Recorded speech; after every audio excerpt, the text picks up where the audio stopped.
আসসালামু আলাইকুম। সংবাদে আপনাদের সবাইকে স্বাগতম জানাচ্ছি আমি নুসরাত। শুরুতেই সংবাদ শিরোনাম।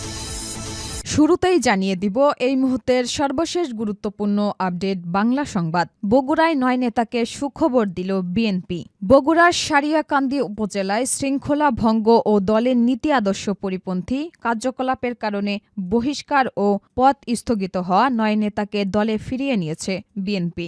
আজ বিএনপির জ্যেষ্ঠ যুগ্ম মহাসচিব অ্যাডভোকেট রুহুল কবির রিজভী স্বাক্ষরিত এক বিজ্ঞপ্তিতে এ তথ্য জানানো হয়েছে।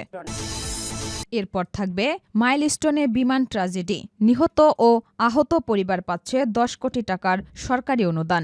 মাইলস্টোন স্কুল অ্যান্ড কলেজে বিমান বাহিনীর প্রশিক্ষণ যুদ্ধবিমান বিধ্বস্তের ঘটনায় নিহত ও আহতদের পরিবারকে মোট ১০ কোটি ২০ লাখ টাকা আর্থিক অনুদান দেওয়ার সিদ্ধান্ত নিয়েছে সরকার। নিহতদের পরিবার ২০ লাখ টাকা এবং আহতদের পরিবার প্রতি ৫ লাখ টাকা করে এ সহায়তা দেয়া হবে। জানিয়ে দিব তারেক রহমানকে সমবেদনা জানালেন জোনায়েদ সাকি। বিএনপির ভারপ্রাপ্ত চেয়ারম্যান তারেক রহমানের সঙ্গে সৌজন্য সাক্ষাৎ করেছেন গণসংহতি আন্দোলনের প্রধান সমন্বয়ক জোনায়েদ সাকি। আজ দুপুরে রাজধানীর গুলশানে বিএনপি চেয়ারপারসনের রাজনৈতিক কার্যালয়ে এই সাক্ষাৎ অনুষ্ঠিত হয়। সাকি বিএনপি সমর্থিত প্রার্থী হিসেবে ব্রাহ্মণবাড়িয়া ৬ আসন থেকে দলীয় মাথাল প্রতীকে ভোট করেন। এবারে জানিয়ে দিব দেশের ও গণতন্ত্রের স্বার্থই ছিল খালেদা জিয়ার কাছে সর্বাগ্রে, বলছেন ড আব্দুল মঈন খান। বাংলাদেশ জাতীয়তাবাদী দলের স্থায়ী কমিটির সদস্য ড আব্দুল মঈন খান বলেছেন, বাংলাদেশের রাজনৈতিক ইতিহাসে বিভিন্ন সময় অনেক নেতা ব্যক্তিগত কিংবা দলীয় স্বার্থে রাজনীতিতে আপোস করেছেন, কিন্তু দেশনেত্রী বেগম খালেদা জিয়া ছিলেন এক অনন্য ব্যক্তিত্ব, যিনি তার জীবন দিয়ে প্রমাণ করেছেন দেশের স্বার্থ ও গণতন্ত্রের স্বার্থই ছিল তার কাছে সর্বাগ্রে। তিনি আরও বলেন, দেশনেত্রী বেগম খালেদা জিয়ার নাম বাংলাদেশের ইতিহাসের পাতায় চিরদিন লেখা থাকবে। এবং সর্বশেষ জানিয়ে দিব শীর্ষ সন্ত্রাসী রাসেল অস্ত্রসহ গ্রেফতার। নারায়ণগঞ্জের রূপগঞ্জে ওয়ান শুটার গানসহ রাসেল ব্যাপারী নামের এক শীর্ষ সন্ত্রাসীকে গ্রেফতার করেছে যৌথ বাহিনী। আজ ভোরে উপজেলার চনপাড়া পুনর্বাসন কেন্দ্র এলাকা থেকে তাকে গ্রেফতার করা হয়। গ্রেফতার রাসেল ব্যাপারী চনপাড়া পুনর্বাসন কেন্দ্রের ৭ নম্বর ওয়ার্ড এলাকার মোহাম্মদ মহিউদ্দিনের ছেলে। এতক্ষণ শুনছিলেন সংবাদ শিরোনাম, এবারে বিস্তারিত। তবে তার আগে বন্ধুরা, কমেন্ট করে জানিয়ে দিন আপনি কোন জেলা থেকে আমাদের সংবাদটি দেখছেন এবং শুনছেন। জানিয়ে দিন এই সংবাদ সম্পর্কে আপনার মূল্যবান মতামত। আপনি যদি আমাদের চ্যানেলে নতুন হয়ে থাকেন, ভিডিওটি দেখতে দেখতে চ্যানেলটি সাবস্ক্রাইব করে রাখুন, যাতে করে আমাদের পরবর্তী আপডেট সংবাদগুলো সবার আগে আপনার কাছে পৌঁছে যায়। আর ভিডিওটি সোশ্যাল মিডিয়াতে শেয়ার করে আপনার বন্ধুদের দেখার সুযোগ করে দিন। গাজা যুদ্ধে আপনি যদি ফিলিস্তিনি শিশুদের ভালোবেসে থাকেন, কমেন্টে ইয়েস লিখে আমাদের জানিয়ে দিন। এবারে বিস্তারিত। বগুড়ায় ৯ নেতাকে সুখবর দিল বিএনপি।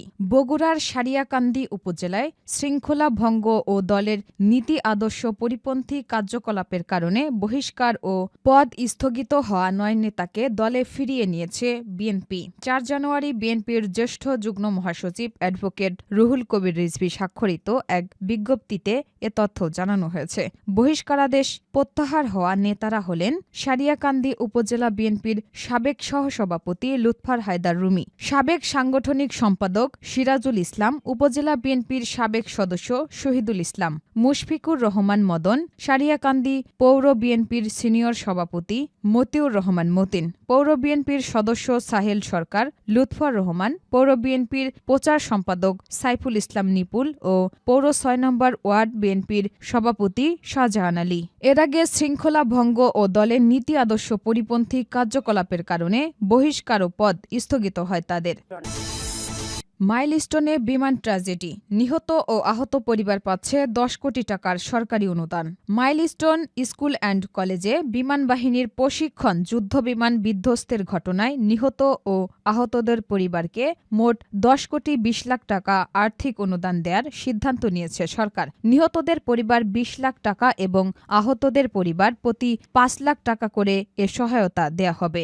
অর্থ মন্ত্রণালয়ের অর্থ বিভাগ সূত্রে জানা গেছে, এ সংক্রান্ত একটি সারসংক্ষেপ অর্থ উপদেষ্টা এবং বিজ্ঞান ও প্রযুক্তি মন্ত্রণালয়ের উপদেষ্টার অনুমোদনের জন্য পাঠানো হয়েছে। অনুমোদন মিললে শিগগিরই অর্থ ছাড়ের প্রক্রিয়া শুরু হবে।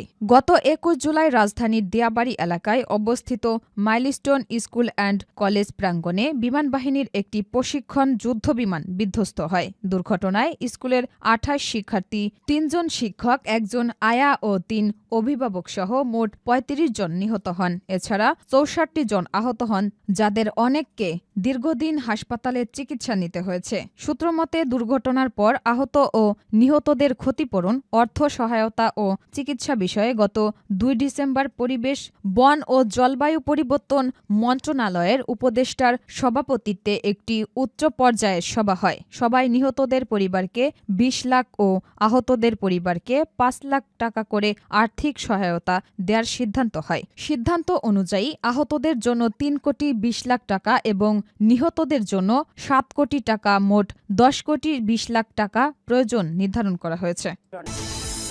তারেক রহমানকে সমবেদনা জানালেন জোনায়েদ সাকি।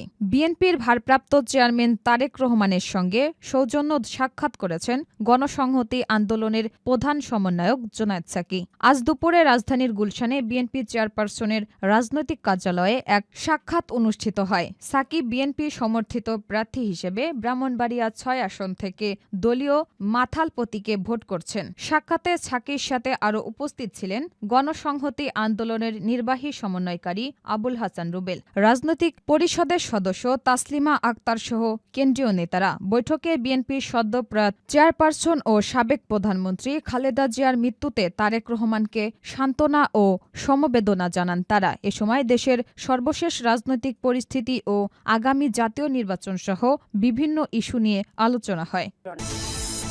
দেশের ও গণতন্ত্রের স্বার্থই ছিল খালেদা জিয়ার কাছে সর্বাগ্রে, বলছেন মঈন খান। বাংলাদেশ জাতীয়তাবাদী দলের স্থায়ী কমিটির সদস্য ড আব্দুল মঈন খান বলেছেন, বাংলাদেশের রাজনৈতিক ইতিহাসে বিভিন্ন সময় অনেক নেতা ব্যক্তিগত কিংবা দলীয় স্বার্থে রাজনীতিতে আপোস করেছেন, কিন্তু দেশনেত্রী বেগম খালেদা জিয়া ছিলেন এক অনন্য ব্যক্তিত্ব, যিনি তার জীবন দিয়ে প্রমাণ করেছেন দেশের স্বার্থ ও গণতন্ত্রের স্বার্থই ছিল তার কাছে সর্বাগ্রে। তিনি বলেন, দেশনেত্রী বেগম খালেদা জিয়ার নাম বাংলাদেশের ইতিহাসের পাতায় চিরদিন লেখা থাকবে। আজ রাজধানীর শেরেবাংলা নগরের জিয়া উদ্যানে শহীদ রাষ্ট্রপতি জিয়াউর রহমান এবং বেগম খালেদা জিয়ার কবরে শ্রদ্ধা নিবেদন শেষে তিনি এসব কথা বলেন। ড মঈন খান বলেন, আজ আমরা এখানে এসেছি তার প্রতি গভীর শ্রদ্ধা জানাতে।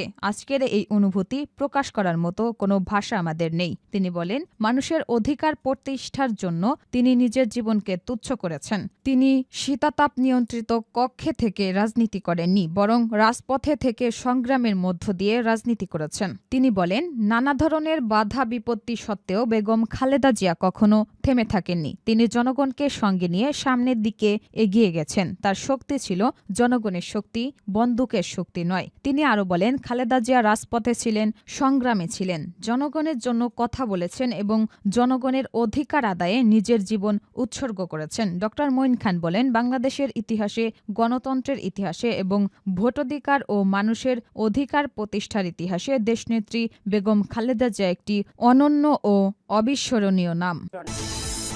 শীর্ষ সন্ত্রাসী রাসেল অস্ত্রসহ গ্রেফতার। নারায়ণগঞ্জের রূপগঞ্জে ওয়ান শুটার গানসহ রাসেল ব্যাপারী নামের এক শীর্ষ সন্ত্রাসীকে গ্রেফতার করেছে যৌথ বাহিনী। আজ ভোরে উপজেলার চনপাড়া পুনর্বাসন কেন্দ্রে এলাকা থেকে তাকে গ্রেফতার করা হয়। গ্রেফতার রাসেল ব্যাপারী চনপাড়া পুনর্বাসন কেন্দ্রের ৭ নম্বর ওয়ার্ড এলাকার মোহাম্মদ মহিউদ্দিনের ছেলে। রূপগঞ্জ থানার ওসি সাবজেল বলেন, দীর্ঘদিন ধরে দেশের বিভিন্ন এলাকায় অস্ত্রসহ নানা ধরনের অপকর্ম করে আসছিল রাসেল ব্যাপারী। গোপন সংবাদের ভিত্তিতে জানা যায়, সে চনপাড়া পুনর্বাসন কেন্দ্র এলাকায় অবস্থান করছিল।